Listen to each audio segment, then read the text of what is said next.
Hello les amis, j'espère que vous allez bien. Alors aujourd'hui, je vais vous parler d'un petit missile. Aujourd'hui, je vous parle de l'A45S. Bitch, I'm a boss, I do what I wanna do.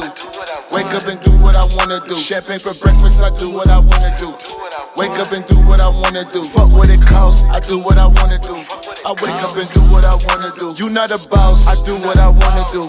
I wake up and do what I wanna do. L'A45S, c'est quoi? C'est un 4 cylindres turbo compressé de 421 chevaux avec 500 Nm. Donc je peux vous assurer que dans ce genre de véhicule, avec ce gabarit, ça fonctionne très bien. Alors stylistiquement parlant, on a cette magnifique calandre Panamericana de chez Mercedes. Maintenant, on la voit de plus en plus chez Mercedes.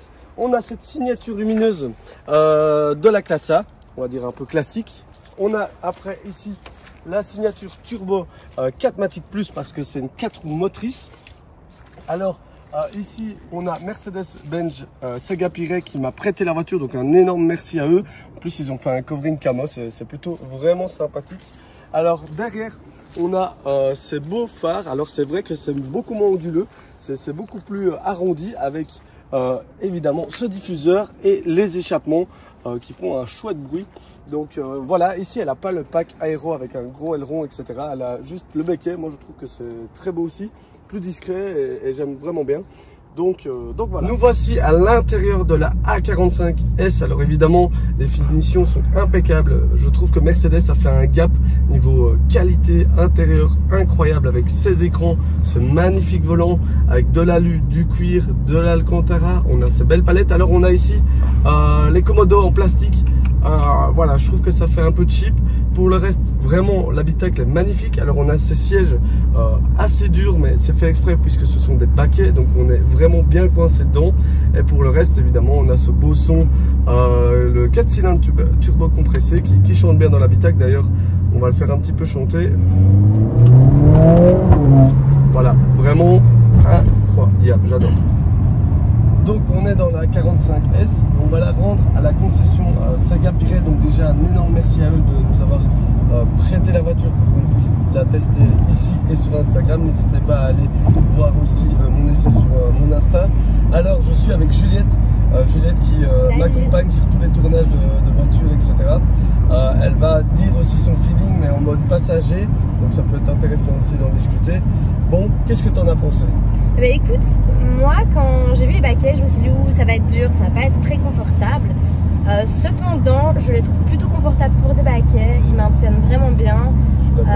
Franchement, à ce niveau-là, il n'y a aucun souci. Très confortable, les sièges chauffants, voilà, les finitions. Bon, comme tu as dit avec les commodos, hein, du plastique, c'est un peu dommage. Ouais, après... En fait, c'est pas ça qui est vraiment dommage. Moi, je peux laisser passer ce genre de détails. C'est pas, je suis pas à fond dessus. Ce qui m'embête un peu, c'est par rapport au prix. Le véhicule, c'est quand même très conséquent. On parle de 70-80 000 euros pour ce véhicule-là. Quand on a de ce genre de détails, moi, ça me dérange un peu. Voilà. C'est vrai qu'au niveau du prix, il est un peu élevé. C'est excessif. Voilà. C'est excessif quand même, il faut se le dire.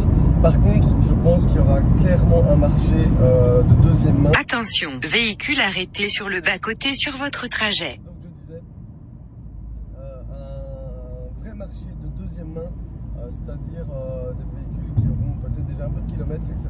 Là, il y aura clairement beaucoup de ventes parce que c'est vraiment un excellent véhicule et le prix sera un peu plus abordable. Ouais, c'est vrai, tout à fait.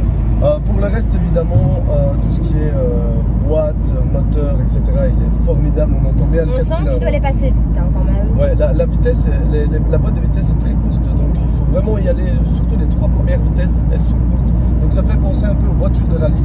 Donc franchement, c'est super agréable. Et après, on a le son du 4 cylindres qui résonne très bien.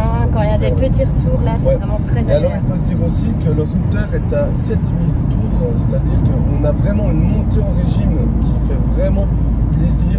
On a le temps de bien profiter du son. Donc ça, c'est vraiment chouette. C'est vrai, tout à fait. Pour le reste, niveau consommation, on est plus ou moins entre 10 litres et 16 litres. Ça dépend comment on roule, évidemment. Ici, pour l'essai, on était plus ou moins à 12 litres. Les freins sont excellents, ça freine très fort. C'est assez endurant. Maintenant, bon, on n'a pas fait de piste, etc. Donc c'est vrai que c'est un peu compliqué à juger en mode extrême. exactement. Et puis pour le reste, franchement, c'est une excellente voiture. Très belle. Très jolie, elle est au goût du jour au niveau intérieur, même extérieur. Très moderne, les nouveaux écrans moderne, surtout. Très jolie, les nouveaux intérieurs Mercedes. Ouais, les nouveaux intérieurs, ils sont incroyables. Donc voilà, ça c'est un peu la conclusion de l'essai. J'espère que vraiment ça vous a plu. Et je vous dis à bientôt et merci Juliette. Mais de rien. À chaque fois. Salut. Allez, ciao.